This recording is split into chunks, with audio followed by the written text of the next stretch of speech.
Coba sejenak kita berpikir, ada perubahan apa saja yang terjadi di bisnis kita? Albert Einstein bahkan pernah mengatakan bahwa tidak ada yang terjadi kecuali jika ada sesuatu yang digerakkan. Pertanyaannya sederhana, kita sebagai seorang leader, tahukah faktor apa yang menggerakkan perubahan tersebut? Dan pertanyaan lebih lanjut adalah bagaimana sikap kita terhadap perubahan? Tentu saja jawaban dari itu adalah kita sebagai seorang leader harus bisa beradaptasi dengan perubahan. Kemampuan beradaptasi inilah yang kita sebut sebagai adaptive change. Adaptive change didefinisikan sebagai mengubah pola pikir, kebiasaan, perilaku, dan budaya untuk merespon perubahan. Sehingga langkah yang paling pertama yang bisa dilakukan oleh seorang leader yaitu menganalisa perubahan apa saja yang terjadi di lingkup bisnis dia.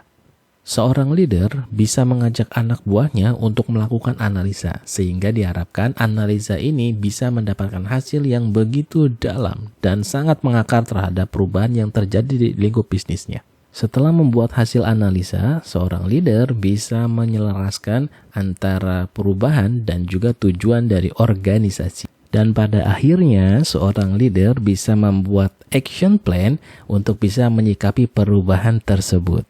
Lantas, bagaimana caranya agar seorang leader bisa meningkatkan kemampuan leadership adaptive change?